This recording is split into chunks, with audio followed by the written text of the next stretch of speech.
হাজী সাহেবের সাথে আপনি একেবারে ফুল হাতা বিয়ে করবেন, কিসের বিয়ে? যৌতুকের নাম যেন মুখে না আনবেন। কারণ এদেশের 1 ইঞ্চি না, আমিরে জামাত বলেছে হাফ ইঞ্চি জমিও এই দেশ থেকে কেউ যদি নিতে চায়, এদেশের 18 কোটি মানুষ যদি সত্যি জীবন দেওয়া লাগে, দাদাদের 3-18 আমরা এই দেশ থেকে বিদায় করে দেব। আমাদের কিচ্ছু নেই, কিন্তু আমাদের ঈমান আছে। কথা বলে না কেন?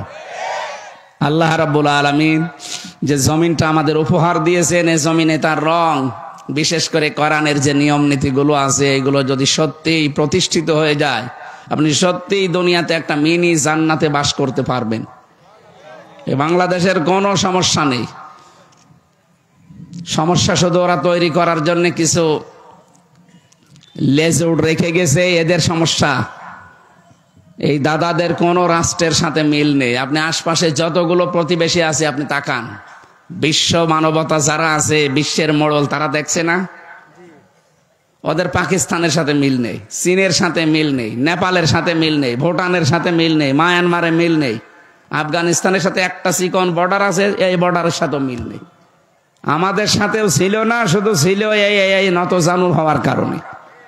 এখন যে এই মানুষ দাঁড়ানো শিখেছে, এখন আমাদের সাথেও মিল নেই। আমরা আহ্বান জানাচ্ছি, বয়কট করা যখন আরম্ভ হয়েছে ব্যক্তিগত কারণে না, ওরা যেহেতু আল্লাহর ঘর ভাঙে, এজন্য মান আহাব্বা লিল্লাহ, যাকে ভালোবাসলে আমরা আল্লাহর জন্য বাসি, ওয়া আবগাদা লিল্লাহ, কারো সাথে ঘৃণা করলে কার জন্য করি? বলেন বলেন। সুতরাং আপনারা আল্লাহর ঘরগুলো ভাঙছেন, মন্দির আছে এই ধোয়া তুলে। এখন যদি বলি যে ঢাকা স্বামীবাগে ইসকন মন্দির, 500 বছর আগে এখানে মসজিদ ছিল, কি করবেন বলেন? এদেশের একটা মন্দিরও থাকবে? বিশ্বে তো কোনো জায়গায় হিন্দুর সংখ্যা বেশি নেই, পিটিয়ে সোজা করে ফেলবে। বিশ্বে 1 নম্বরে জাতিতে আছে খ্রিস্টান, তাদের মেয়েকে আপনারা উলঙ্গ করে হাঁটান। বারবার বলছি এই কারণে এটা সামাম দুনিয়ায় ছড়িয়ে যাক। এই মানবতার নামে শত্রু এরা। 200 কোটি মুসলমানের এখন ইমানের দাবি, আমার মনে হয় এদের ঐক্যবদ্ধ হওয়া দরকার। ভারত বয়কটের ডাক দেওয়া দরকার। এই কথা বলেন না কেন?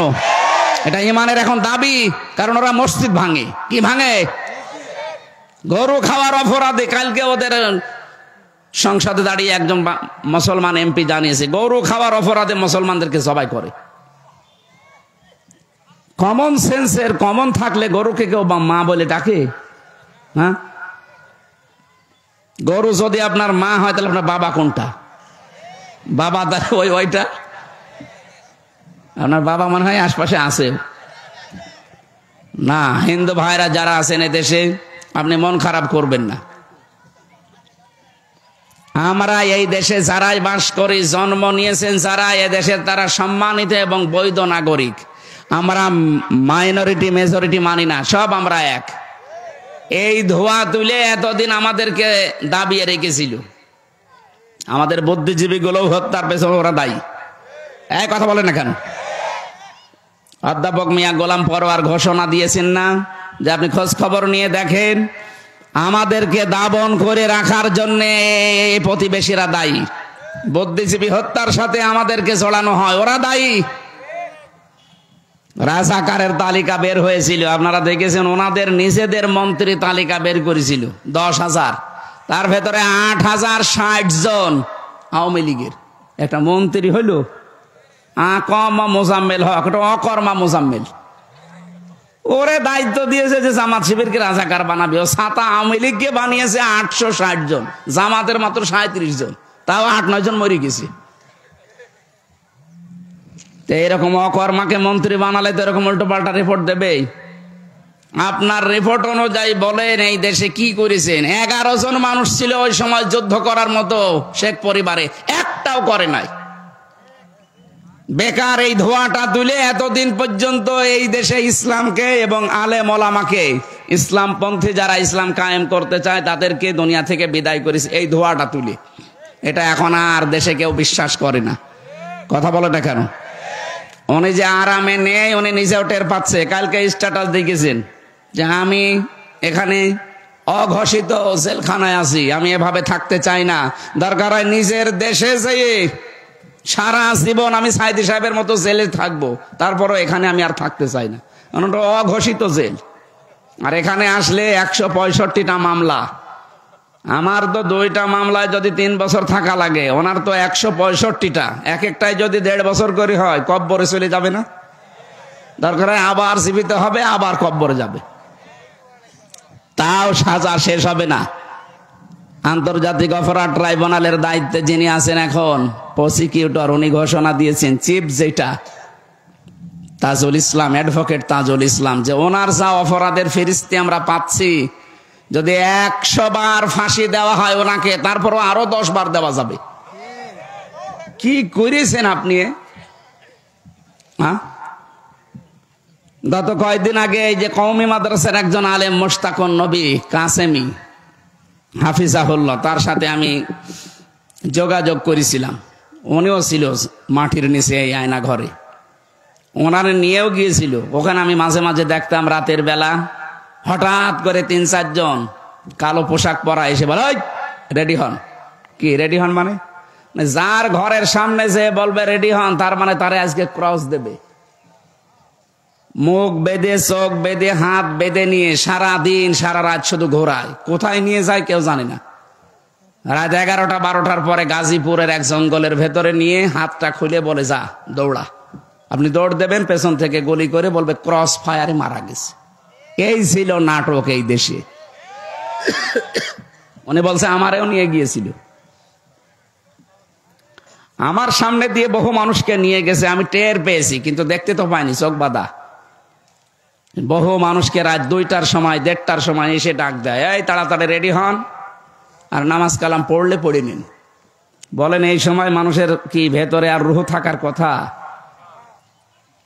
আপনি যদি এখানেই মেরে ফেলে মাছের খাবার বানানোর জায়গা আছে, বিশাল পুকুর আছে ভেতরে, এখানে মাছের খাবার বানিয়ে দেয়।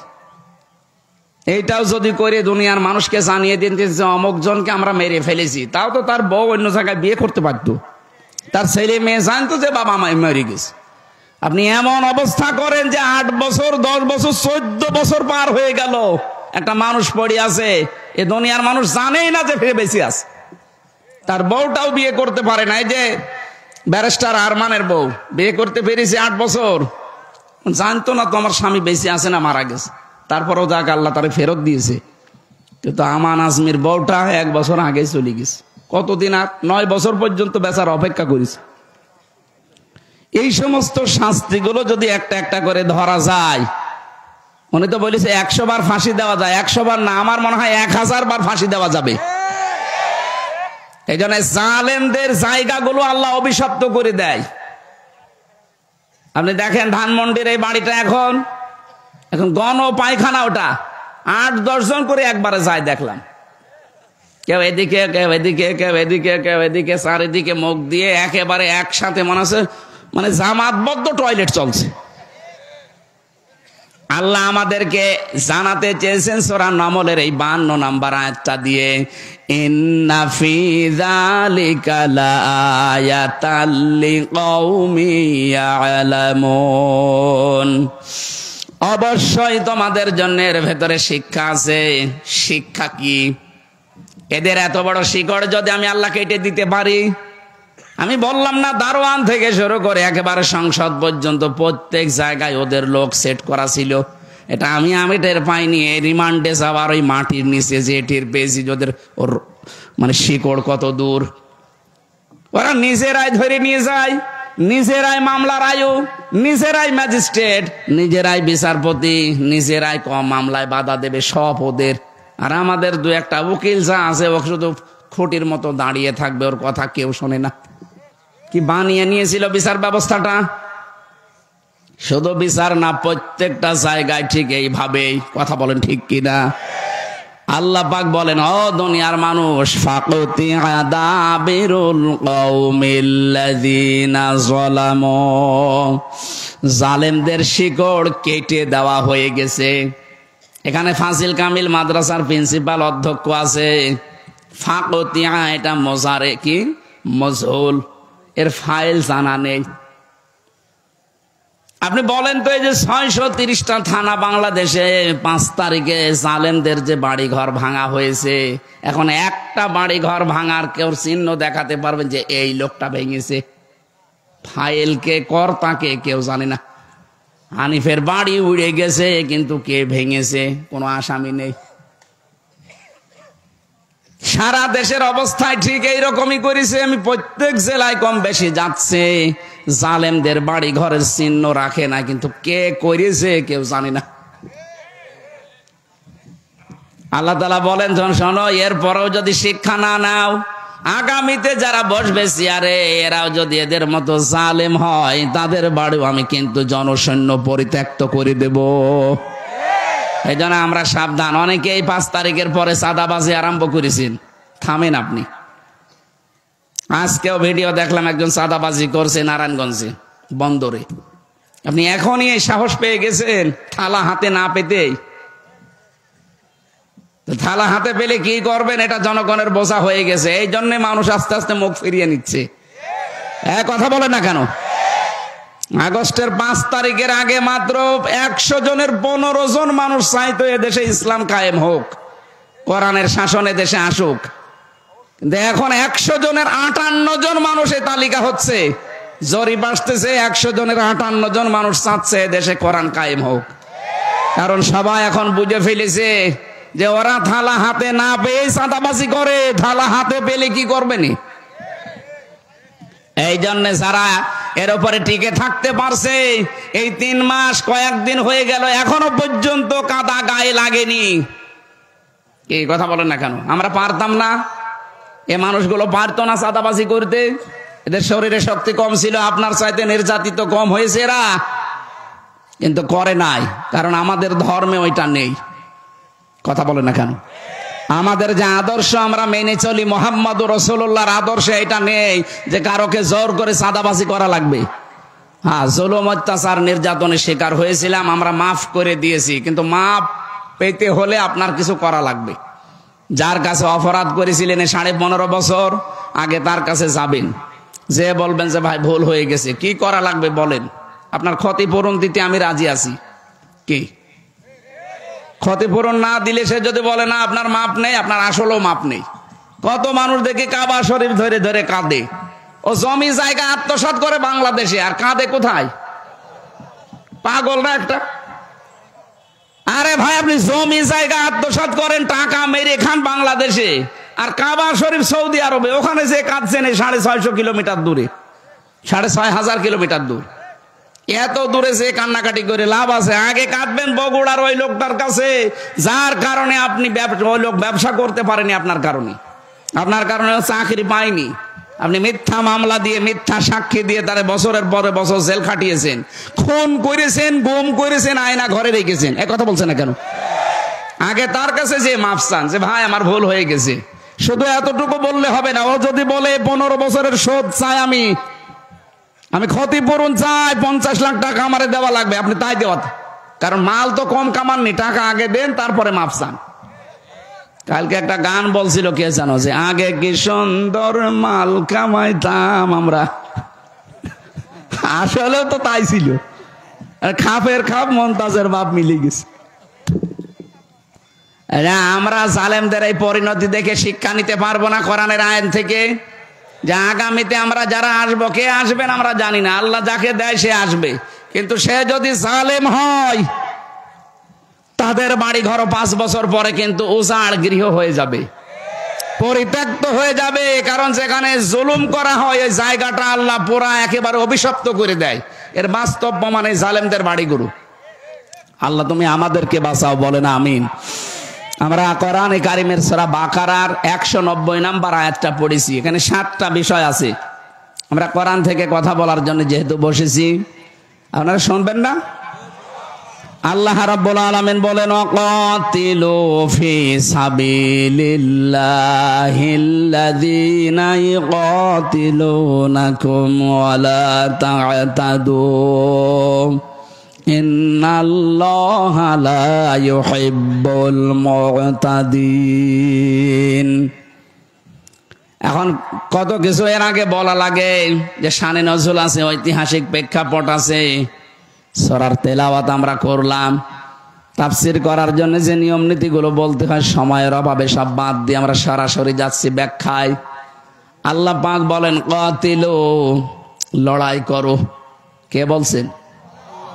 ফি সাবিলিল্লাহি, আল্লাহর রাস্তায়। একেবারে কাটা কাটা কথা, কোনো ভেতরে কোনো প্যাঁচ গোছ নেই। আল্লাহ বলেন লড়াই করো আল্লাহর রাস্তায়। এই আয়াত শুনেই মনে হচ্ছে আল্লাহ মনে হয় মারামারির পক্ষে। হ্যাঁ, কোরআনে কারিমে সূরা আনফালের ভেতরে আছে, নবীজিকে আল্লাহ জানিয়েছেন। সূরা আনফালের এটা 17 নম্বর আয়াত সম্ভবত। রব্বুল আলামিন নবীজিকে জানিয়েছেন, ফালাম তাকতুলুহুম ওয়ালাকিন্নাল্লাহা কাতালাহুম। হে নবী, আপনি তাদেরকে হত্যা করেননি, হত্যা করেছে আমি আল্লাহ নিজে তাদেরকে। এটা যখন নবীজি নিজে হিজরত করার জন্য বাড়ি থেকে বের হবেন, ওই সময় বিশ্ব নবীকে আল্লাহ বলেছিলেন শুধু একটু বালি হাতে নেন, সামনের দিকে ফিকে মারেন, সূরা ইয়াসিনের কয়েকটা আয়াত তেলাওয়াত করে বাকি যা করা লাগে আমি আল্লাহর কুদরত করবে। নবীজি তো সামনের দিকে বালি মেরেছিলেন, কয়েকটা কাফেরের গায়ে লাগার কথা ছিল তাদের চোখে মুখে, কিন্তু চারিদিকে যারা দাঁড়িয়ে আছে 42 জন, এদের চোখে মুখে নাকে গেল কি করে? রব্বুল আলামিন পরবর্তীতে জানিয়েছেন, ওমা রমাইতা ইয রমাইতা ওয়ালাকিন্নাল্লাহা রমা। হে নবী, আপনি শুধু বালি নিক্ষেপ করেছিলেন, এতটুকুই আপনার কাজ শেষ, বাকি যা করার আপনি কিছুই করেননি। ওইটা আমার জিবরাইল সঙ্গে সঙ্গে হাতে নিয়ে নেয়, প্রত্যেকটা কাফেরের চোখে মুখের ভেতরে এটা দিয়ে দেয়, ওরা হাত ডলতে থাকে, চোখ ডলতে থাকে, মাঝখান থেকে আপনাকে আমি আল্লাহ বের করে দেই। এই ঘটনার ভেতরে যত মানুষকে আমরা হত্যা হতে দেখেছি, মরে যেতে দেখেছি, এই মানুষগুলোকে নবীজি একটাও মারেন নাই, প্রত্যেককে আল্লাহ দুনিয়া থেকে বিদায় করেছেন নিজে। ফালাম তাকতুলুহুম, আপনি একটাও মারেননি। ওয়ালাকিন্নাল্লাহা কাতালাহুম, বরং আল্লাহ তাদেরকে হত্যা করেছে। এই শব্দটা শুনলে অনেকে আজ খারাপ মনে করে, ইসলাম তাহলে মারামারি কাটাকাটি হত্যা। আরে ভাই, ইসলামের নিয়মগুলো আল্লাহ বুঝে শুনেই দিয়েছেন। কারণ মানুষের যা চরিত্র, এই যে 4 জন মানুষকে ছাত্রলীগ যদি সত্যিই মেরে ফেলে, এখনো তো তদন্ত হয়নি, যেহেতু বলতেছে সাতপন্থী যারা, তারা যে ছাত্রলীগকে ভাড়া করে আমাদেরকে জবাই করা হয়েছে, এটা যদি সত্যি প্রমাণ হয়ে যায়, এই খুনিদেরকে আপনি শুধু ওয়াজ করে জীবনও বিরত রাখতে পারবেন না। এদেরকে যদি থামাতে হয়, আমার মনে হয় এদেরকেও ঠিক ওইভাবেই জবাই করা লাগবে। ওরা 4 জন মেরেছে, ওদের 8 জনকে জবাই করে দেন জনসম্মুখে, দেখবেন এমনি টাইট হয়ে যাবে। কারণ এমনিতে ওরা নিষিদ্ধ এখন। কথা বলছে না কেন? ওরা নিষিদ্ধ না, রাস্তাঘাটে পেলে কিন্তু মানুষ পিটাবে। এখন চরমপন্থা বেছে নিয়েছে, করেন। বিশ্ব মিডিয়ায় কিন্তু এগুলো ফোকাস হচ্ছে। 4 জন মেরেছেন তো 40 জনের খেসারত দেওয়া লাগবে। এতদিন এই মিথ্যাটাই ইসলামপন্থীদের উপর দিয়ে চালাতেন, যে এরা জঙ্গিবাদ, এরা জঙ্গি। এই নাটকটা এখন আল্লাহ ঘুরিয়ে আপনাদের উপরে খাটাবে। বলেন, র্যাবের ডিসি এখন চিনি নতুন দায়িত্ব পেয়েছে, দায়িত্ব পেয়ে প্রথম দিন ঘোষণা দিয়েছে বাংলাদেশে জঙ্গি যা ছিল সবগুলো নাটক। আমি তো এই 3 বছর যতগুলো মানুষের সাথে মিশেছি জেলখানায়, জঙ্গিদের ভেতরে মাঝে মাঝে আমার নিয়ে যেত। কিসের জঙ্গি? ওরা ছাত্র শিবিরের সদস্য ধরে নিয়ে এসে বলছে যে জঙ্গি। এখন নেন ঠেলা, একটা নিরপরাধ মানুষের উপরে দোষ চাপিয়ে দিয়েছিলেন, ওমা ইয়াকসিব খতিয়াতান আও ইসমান সুম্মা ইয়ারমি বিহি বারিয়ান ফাকাদ ইহতামালা বুহতানা ওয়া ইসমাম মুবিনা। সূরা নিসার 113 নম্বর আয়াত। কোন মানুষ যদি নিজে অন্যায় করে আর অন্যায়টা নিরপরাধ একটা মানুষের উপরে চাপিয়ে তাকে কালার করে দেয়, বিপদে ফেলে দেয়, আল্লাহ পাক বলেন ও যেন প্রকাশ্য পাপের বোঝা বহন করে নিয়ে বেড়ায়। ওরা যে আজ প্রকাশ্য পাপের বোঝা, ওরা যে খুনি, ওরা যে গণহত্যাকারী, সারা দুনিয়া এখন জানতেছে। এই মিথ্যা তহমতটা আমাদের উপরে এতদিন দিয়ে চালিয়েছে। আমার নামেও জঙ্গি মামলা দিয়ে 3 বছর আটকিয়ে রাখলো। এখন নেন আপনার নামে, এখন আসলটা চলছে।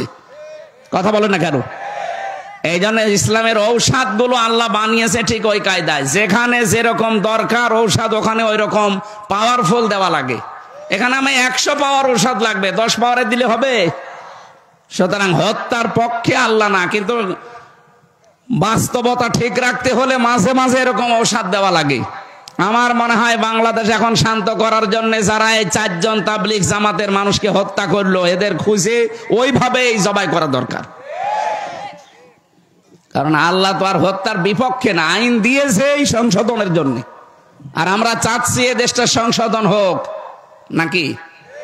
যে 9টা বিষয় ছিল বৈষম্য বিরোধী ছাত্র আন্দোলনে, তাদের এইটাও ছিল যে আমরা সংস্কার চাই, আমরা সংশোধন চাই।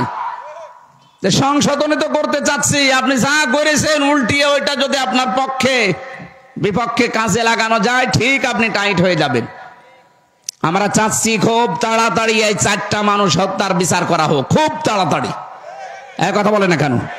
সে যাকেই মেরেছেন মানুষ তো সে, কেন আপনি তাকে হত্যা করবেন ঘুমন্ত মানুষকে?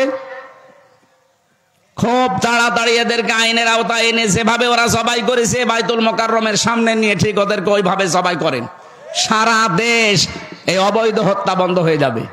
এইটা আজ করা হয়নি, এই কারণেই 53 বছর কোন খুনের বিচার আমরা পাইনি। বিনা কারণে আল্লামা সাঈদীকে আপনি ঔষধ দিয়ে মেরে ফেললেন। লোকটাকে নিয়ে গেলেন, বললেন যে চিকিৎসা করা হবে, ও তো আনন্দে বের হচ্ছিল। তা আপনি ধোঁকা দিয়ে বোকা বানিয়ে তাকে ইনজেকশনের মাধ্যমে দুনিয়া থেকে বিদায় করে দিলেন। আপনার খুনি। রিমান্ডে আমারে যখন জিজ্ঞাসা করছে, হ্যাঁ আপনি স্ট্যাটাস দিয়েছিলেন যে পৃথিবীতে এক প্রধানমন্ত্রী আছে খুনি, কেন বললেন? হ্যাঁ, দুনিয়াতে তো 257টা রাষ্ট্র, পৃথিবীর কোন কোন প্রধানমন্ত্রী আছে খুনি। ভাই কোন প্রধানমন্ত্রী খুনি আমরা জানি না? আপনি তো জানেননি, আমার জিজ্ঞাসা করতেন মানে? আমি যাই বলেছি, ভাই আমি তো এই দেশের প্রধানমন্ত্রীর নাম উল্লেখ করিনি যে উনি খুনি। না, কোন দেশের প্রধানমন্ত্রী খুনি আমরা জানি।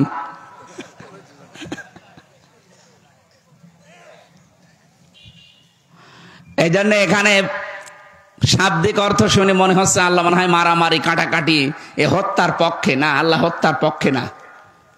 আল্লাহ তাআলা হত্যা করার জন্য বলেছেন দুনিয়া শান্ত রাখার জন্য। অফিল কিসাসি হায়াতুন ইয়া উলিল আলবাব, এই কিসাসের ভেতরে মানুষের জীবন লুকিয়ে আছে। এটা যদি সত্যি আজ কায়েম না হয়, এই 54 বছর না 154 বছর পার হয়ে যাবে, এদেশের এই অবৈধ হত্যা বন্ধ করা সম্ভব না। এজন্য আমরা চাই এই আইনটা তাড়াতাড়ি করে পাশ করেন। যেহেতু দেশের সংবিধান এখন সংস্কার চলছে, 96% মুসলমান এই দেশে। কত বলেন না কেন? আমরা তো চাই 4% যারা অন্য জাতির আছে তারাও চাচ্ছে যে শান্তি চাই। তো শান্তি চাইলে এর উপরে আর শান্তি দেওয়ার কিছু নেই। 77টা আয়াত দিয়ে আল্লাহ একটা সূরা নাজিল করেছেন, নাম তার সংবিধান, সূরা ফুরকান। নাম কি? 77টা আয়াত আছে, 73টা ধারা আছে। আমরা তাফসীর পড়ে কোরআন হাদিস পড়ে বাস্তবতায় যা দেখেছি, এই 73টা ধারা দিয়ে বাংলাদেশের যে সংবিধান এখন সংস্কার চলছে, আমাদের আওয়াজ যদি সবার ওঠে যে আমরা এই 73টা ধারা চাই, আর এই ধারাগুলো দিয়ে যদি বাংলাদেশের সংবিধান তৈরি করা হয়, এই দেশটা 41 সাল টার্গেট দেওয়ার দরকার নেই। এই বাংলাদেশ 41 দিনে একটা মিনি জান্নাত হয়ে যাবে। এমন এমন বিধান আল্লাহ ওই 73টা ধারার ভেতরে দিয়েছে। সুবহানাল্লাহ বলতে পারেন না? সংস্কার যখন চলছে, এই সংস্কার আমরা চাই কিনা বলেন বলেন। এই জন্য অবৈধ হত্যা বন্ধ করার জন্য আল্লাহ এই আদেশটা দিয়েছেন, অকাতিলু, তোমরা লড়াই করো, কতল করো। আল্লাহ কিন্তু একেবারে শব্দটা খুব কঠিন দিয়েছেন, কারণ দুনিয়া শান্ত করা দরকার। আর এখন আমার মনে হয় এটা আরো বেশি দরকার। ওয়ালা তুফসিদু ফিল আরদি বা'দা ইসলাহিহা, পৃথিবী শান্ত হয়ে যাওয়ার পরে কোনো মানুষ যেন এখানে বিশৃঙ্খলা তৈরি না করে। সুতরাং এইটা যারা করছেন তাদের বিরুদ্ধে এখন সবাইকে ঐক্যবদ্ধ হওয়া ইমানের দাবি এইটা। তাহলে কতল করা লাগবে, মারামারি করা লাগবে কার রাস্তায়? ফি সাবিলিল্লাহ। এই রাস্তাটাই আল্লাহর। নামাজ এটা আল্লাহর রাস্তা, রোজা আল্লাহর রাস্তা, হজ আল্লাহর রাস্তা। আমি পড়া কোরআনে পাইনি, আপনি পাইলে কোনো আয়াত বলেন। নামাজ পড়লেই এইটা ইসলাম, রোজা রাখলে এইটা ইসলাম, এইটাই আল্লাহর পথ। এখন প্রশ্ন আসতে পারে না যে আমরা যে লড়াই করব, সংগ্রাম করব আল্লাহর রাস্তায়, আল্লাহর রাস্তা কোনটা? অধিকাংশ মানুষ যারা আছে এরা বলে আল্লাহর রাস্তা মানে নামাজ, আল্লাহর রাস্তা মানে রোজা রাখা, আল্লাহর রাস্তা মানে জিকির করা। না, পুরা কোরআনে এই সমস্ত নামে কোন জায়গায় ফি সাবিলিল্লাহ নেই। আল্লাহর রাস্তা মানে হয় ওয়াজাহিদু ফি সাবিলিল্লাহ ওয়া কাতিলু ফি সাবিলিল্লাহ। আল্লাহ এইটাই চায় যে আমার রাস্তায় জিহাদ হবে, আমার রাস্তায় কতল হবে, এইটাই আমার রাস্তা। এটা যদি আজ আমরা 18 কোটি মানুষ বুঝে ফেলতাম, পাশে যারা শত্রুতা করছে আশপাশের এই প্রতিবেশী নামে কলঙ্ক, এরা ভয়ে থাকতো সবচাইতে বেশি। আমি ওদের যত প্রদেশ ঘুরেছি, ওদের ভেতরে সবচাইতে বেশি ভয় মরণের। ওয়ালা তাজিদান্নাহুম আহরাসান নাসি আলা হায়াতি ওয়া মিনাল্লাযিনা আশরাকু। সূরা বাকারার ভেতরে আল্লাহ বলেন, হে নবী, লামে তাকিদ নুনে সাকিলা, অবশ্যই আপনি দেখতে পাবেন এই পৃথিবীতে সবচাইতে বেশি জীবনকে ভালোবাসে মুশরিকরা। কারা? ওদেরকে একটু ভয় ধরিয়ে দিয়েছেন, এখন ভাই না দাদা না বাবা ডাকতেছে। ওরা নিজেরাই বলেছিল যে ভিসা দেব না চিকিৎসার জন্যে। না, তোদের দেশে আর না যাওয়ার কোনো দরকার নেই। আমরা যারা দায়িত্বে আছি এ দেশের, ডক্টর মোহাম্মদ ইউনূসকে আহ্বান জানাতে চাই, বাংলাদেশে দরকার হয় 2 টাকা করে আপনি তোলেন, প্রত্যেকের কাছে 2 টাকা 5 টাকা করে কালেকশন করেন, করে 8টা বিভাগে আন্তর্জাতিক মানের 8টা হাসপাতাল তৈরি করেন, যেভাবেই হোক। দরকার হয় তুরস্কের কাছে, পাকিস্তানের কাছে, চীনের কাছে আপনি ধার নেন, কিছু ঋণ নিয়ে ধার নিয়ে এই 8টা বিভাগে 8টা আন্তর্জাতিক মানের হাসপাতাল বানিয়ে দেন। ওরা না খেয়ে মরবে। ওদের আলু, ওদের পেঁয়াজ আজ পয়সে পয়সে নষ্ট হচ্ছে। আমাদের মনে হয় এখন ব্যবসা বাণিজ্য আন্তর্জাতিক যে বিষয়গুলো সব পাকিস্তানের সাথে, চীনের সাথে, তুরস্কের সাথে, এদের সাথে আঞ্জাম বেশি দেওয়া দরকার। এরা যেহেতু আল্লাহর ঘর ভেঙে ফেলে, এদের সাথে কোনো সম্পর্ক আমাদের আর নেই। কথা বলেন না কেন? ধর্মীয় প্রতিষ্ঠান ভেঙে ফেলবেন আপনি মানুষ। আপনি হিন্দুকে জিজ্ঞাসা করেন, সেও আপনাকে গালি দেবে। আজকেও পঞ্চগড়ের এই কি রাধা রানী কি যেন নাম, গালি দিচ্ছিল মোদিকে। মানুষ না কেউ একটা জানোয়ার। আপনার নিজের ধর্মের লোক আপনাকে মানুষ বলে জানে না, কারণ আপনি আল্লাহর ঘর মসজিদে হাত দিয়েছেন।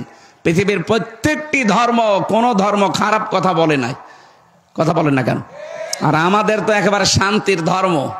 এ ধর্মের উপরে দুনিয়ায় কোনো ধর্ম নেই, এটা প্রমাণ হয়ে গেছে। গত কয়েকদিন আগে আমি যশোরের এক অধ্যাপক, অনেক বিসিএস ক্যাডার হিন্দু, ওনারে বলেছিলাম আমাদের ধর্মে জোর জবরদস্তি নেই স্যার, আমি আপনাকে জোরাজোরি করব না, আপনাকে ইসলাম গ্রহণ করতেও আমি আহ্বান জানাবো না, আপনি শুধু আমার ধর্মীয় গ্রন্থটা একটু বুঝে পড়েন। 3 মাস সময় দিলাম, যেহেতু জ্ঞানী মানুষ তো, বিসিএস ক্যাডার তো এমনি হয়নি। 3 মাস পরে দেখলাম উনি নিজেই মুসলমান হয়ে গেছে। শান্তির ধর্ম এইটা, যদি একটু আপনার বিবেকটা কাজে লাগান। এই জন্য আল্লাহর রাস্তা শুধু নামাজ নয়, শুধু রোজা নয়, শুধু হজ নয়, শুধু দান সাদকা নয়, শুধু জিকির আজকার নয়। আল্লাহর রাস্তা হচ্ছে আলিয়াউমা আকমালতু লাকুম দীনাকুম ওয়া আতমামতু আলাইকুম নি'মাতি ওয়া রাদিতু লাকুমুল ইসলাম দীনা। পৃথিবীতে ইসলাম পরিপূর্ণ, এটা আল্লাহর রাস্তা। এর ভেতরে যদি নামাজ থাকে, এর ভেতরে আকিমুদ্দিনও থাকবে। এক কথা বলেন না কেন? এই যে আমার বাড়ি, মনে করেন এটা, এই বাড়িটা আমার, এখানে আমি 5 তলা বিল্ডিং এর মালিক, সবগুলো ভাড়া দিয়ে দিয়েছি। আমার বউ ছেলে মেয়ে 1 তলায় থাকে। এখন যদি শাহাবুদ্দিন সাহেব এসে বলে এখানে বাড়ি ঘর জারি হোক, এখানে নিয়ম নীতি আমার চলবে, এমনকি আপনার বউ ছেলে মেয়ে আমার কথায় উঠবে বসবে। উনি যত বড় লোক হোক, ওনার কথা মানা টাইম আছে আমার? কথা বলে না কেন? বাস্তবতা এইটা। একটা ঘরের মালিক আমি, উনি বাইরের লোক এসে আমার কথা, ওনার কথা শোনার মতো টাইম আমার নেই, তাও বড় মানুষ। আল্লাহ বলেন আলা আলাহুল খালকু ওয়াল আমরু, এ জমিন আমার, এখানে আইনও চলবে আমার। ইনিল হুকমু ইল্লা লিল্লাহ, বানিয়েছি আমি, এখানে বিধান দেওয়ার মালিককে। সেইটা বাদ দিয়ে যদি দুনিয়ার কারো বিধান এখানে চালু করার চেষ্টা করেন, আল্লাহ মেনে নেবে? এই জন্যই তো আল্লাহ মানে না। এই জন্য আমাদের উচিত হবে, আমার ঘরে যেমন শাহাবুদ্দিন সাহেবের বিধান নিয়ম নীতি চলে না, আল্লাহর এই দুনিয়া, এই জমিনে আল্লাহ বাদে কোনো মানুষের তৈরি করা আইন চলবে না। এটা অনেকে দুনিয়ার কাজ মনে করে এড়িয়ে যান, না, এইটাই আসল কাজ। ওয়াকাতিলু ফি সাবিলিল্লাহ, এইটার জন্য যদি কতল করা লাগে, মারামারি করা লাগে, মিছিল মিটিং করা লাগে, দল করা লাগে, যদি রায় দেওয়া লাগে, সব আমি এইটার জন্য করব। কিন্তু পরের শব্দে আল্লাহ দিয়েছেন ওয়াকাতিলু ফি সাবিলিল্লাহিল্লাযীনা ইউকাতিলুনাকুম ওয়া লা তা'তাদু। কিন্তু সাবধান এই কাজ করতে যে তোমরা সীমা লঙ্ঘন করবা না। কি করবা না? এই বিষয়টা সামনে নিয়ে আসা লাগবে আমাদের। আর এইটার সামনে আছে, এই জন্য আমি কোরআন হাত দিয়ে বলছি, জামাত শিবির আর জামাত ইসলামী ছাত্রী সংস্থা, এই তিনটার ভেতরে এইটা আছে। এরা সীমা লঙ্ঘন করে না, এই কারণে আল্লাহ এদের কাজ উপরে তুলে দিচ্ছে। আপনাদেরকে আহ্বান জানাচ্ছি, যারা বিভিন্ন রাজনৈতিক দলে আছে, সীমা লঙ্ঘন বন্ধ করেন ভাই। নিজের ব্যক্তিগত জীবন থেকে শুরু করে সব জায়গায় সীমা লঙ্ঘন বন্ধ করেন। আপনাকেও আল্লাহ পরিচিত করে দেবে, আপনাকেও আল্লাহ মানুষের কাছে গ্রহণযোগ্যতা বাড়িয়ে দেবে। ইন্নাল্লাহা লা ইউহিব্বুল মুতাদিন, অবশ্যই আমি আল্লাহ সীমা লঙ্ঘন যারা করে তাদেরকে পছন্দ করি না, ভালোবাসি না। আল্লাহ যদি ভালো না বাসে, দুনিয়ার মানুষের ভেতরে ভালোবাসা পয়দা হবে? এই জন্য জোর করে যারা ছিল, মানুষও পছন্দ করে নাই, আল্লাহও পছন্দ করে নাই। যেন আমরা যেন অনেকে আবার জোর করার চেষ্টায় আছেন, আপনি থামবেন। আমার কিন্তু চোখ শুধু দেখলেই বুঝি যে বাস্তবতা কি। না, অনেকে এখনো পর্যন্ত লেগে আছেন যে আমরা যেভাবেই হোক যাবো। আপনি কি করবেন? সে জোর করেছে, কি হয় দেখলেন না? জোর করেছে হয়তো টিকে থাকা যায়, কিন্তু বিদায় নেওয়ার সময় কুকুরের চাইতেও লাঞ্ছিত হয়ে আল্লাহ বিদায় দেয়। এইটাই কোরআনের কথা। ইন্নামা নুমলি লাহুম লিয়াজদাদু ইসমা ওয়া লাহুম আযাবুম মুহিন। মানুষের পাপ যখন খাপের খাপ পরিপূর্ণ হয়ে যায়, তখন আল্লাহ অপমানজনক শাস্তি তাকে দেয়। এই দুনিয়াতে বহু মানুষ জোর করে টিকে থাকার চেষ্টা যারা চালিয়েছে, তাদেরকে আল্লাহ জাতির সামনে ঘৃণিত, নিন্দিত এগুলো বানিয়ে দিয়েছে। হাজ্জাজ বিন ইউসুফের নাম শোনেননি? এও জালেম ছিল। মন্ত্রী পরিষদ এসে একদিন বলছে, বাদশাহ আপনার জন্য বাইরে আমরা যেতে পারি না। আপনাকে তো গালি দেয়, আমাদেরকেও গালি দেয়। এই 15.5 বছরে তাই হয়নি? এক কথা বলেন না কেন? ও বলছে আমারে গালি দেয় কে আমি দেখবো। রাস্তায় গেছে ছদ্মবেশ নিয়ে, গ্রাম্য এক লোকের সাথে দেখা। ওই বেটা বাচ্চা হাজ্জাজ বিন ইউসুফ, লোকটা কেমন? ওই ও তো জালেম, ও জালেম, ও জালেমের বাচ্চা জালেম। যেই বারবার সালেম বলে, ওর মেজাজ খারাপ হয়ে গেছে। ডাক দিয়ে বলছে, বেটা আমারে চেনো? না, আমি সে হাজ্জাজ বিন ইউসুফ। ও মনে মনে ভাবে, আল্লাহ আমার তো আজকে মাথা থাকবে না। ডাক দিয়ে বলছে, বাদশাহ আপনি আমারে চেনেন? না তো, আমি এই গ্রামের ওই লোক যার মাসে 2 দিন মাথা খারাপ হয়, আজকে তার পয়লা দিন। তোর মাসে 2 দিন মাথা খারাপ হয়, আজকে প্রথম দিন, তার মানে আর একদিন হবে। পাগল, ওই দিন পাগল বইলে বেঁচে গিয়েছে, তাছাড়া বাঁচার কথা ছিল। আমরা এই 15.5 বছরে পাগল বইলেই বেঁচেছিলাম। কথা বলছে,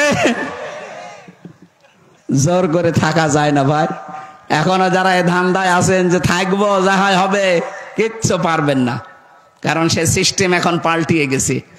তত্ত্বাবধায়ক সরকার আবার আসতেছে। কি আপনি দেখেননি কালকের পেপার? আবার ঘুরে আসতেছে। আগামীতে কেউ যেন 5 বছর জুলুম করে আবার টিকে থাকবে, ভয়ে ভয়ে থাকা লাগবে। আল্লাহ রাব্বুল আলামিন 7 প্রকার মানুষকে তিনি পছন্দ করেন না। তার ভেতরে প্রথম নম্বরে যারা সীমা লঙ্ঘন দুনিয়ায় করে, সেই জান্নাত থেকে শুরু হয়েছে। সীমা লঙ্ঘন করলে আল্লাহ পাক তাকে শাস্তি দিয়েছে।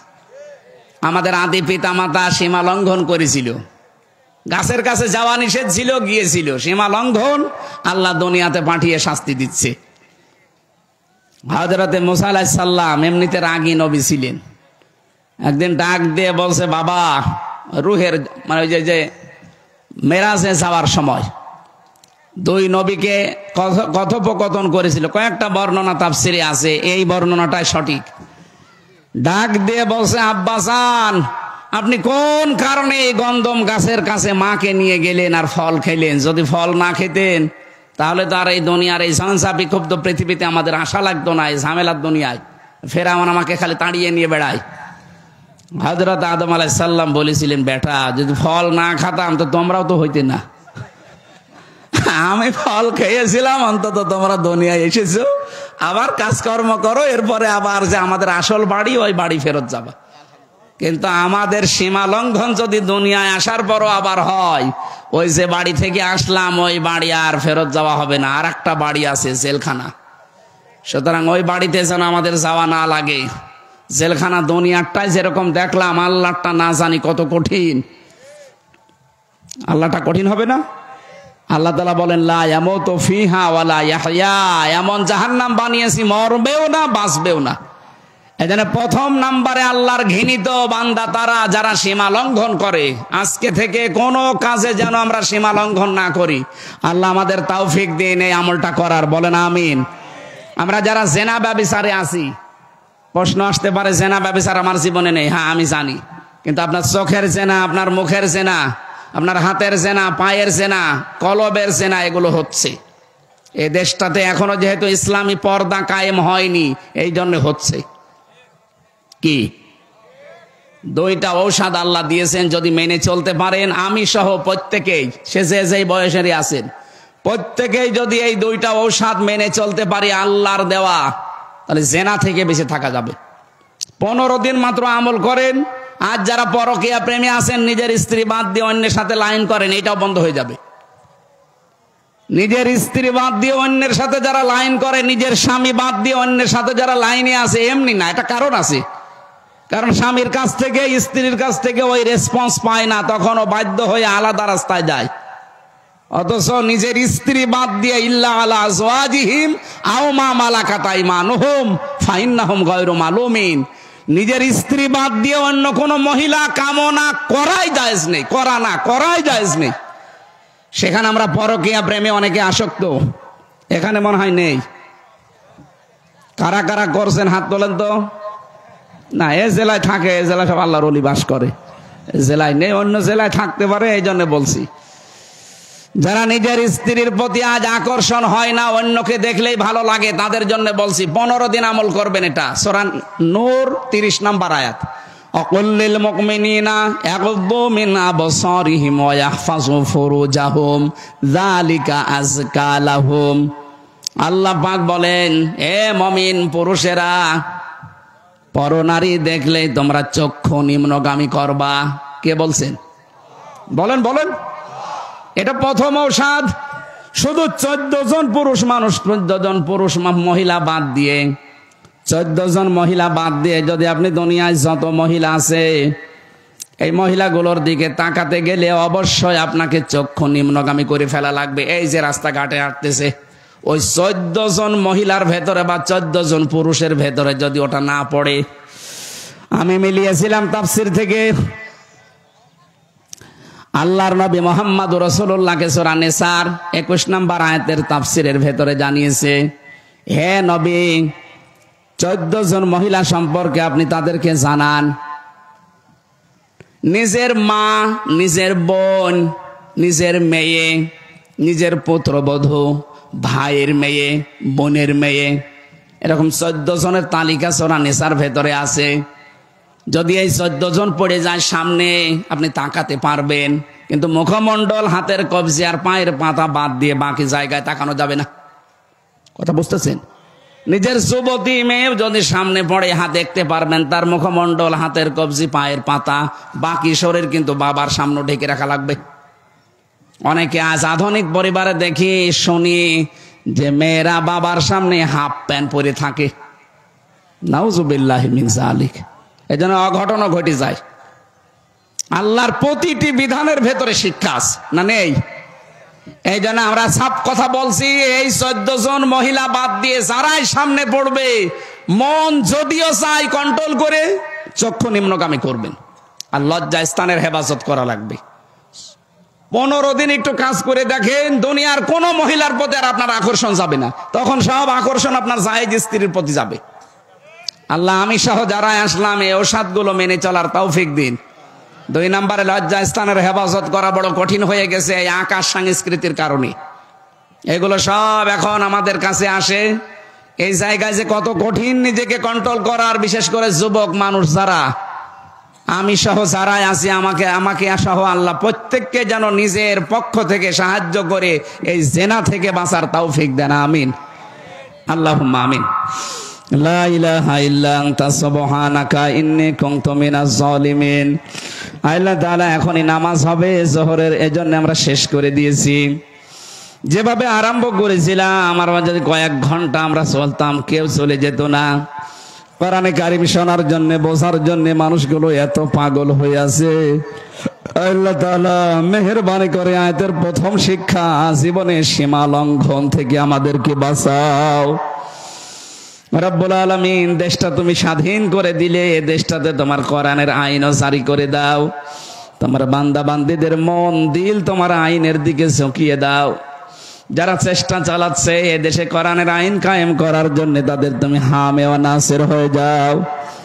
মা বোন যারা এসেছে আল্লাহ, মা বোনদেরকে ফাতিমার মতো, খাদিজার মতো বানিয়ে দাও। এদেরকে পর্দায় থাকার তৌফিক দাও। এই মাদ্রাসাটা যিনি প্রতিষ্ঠাতা করেছিলেন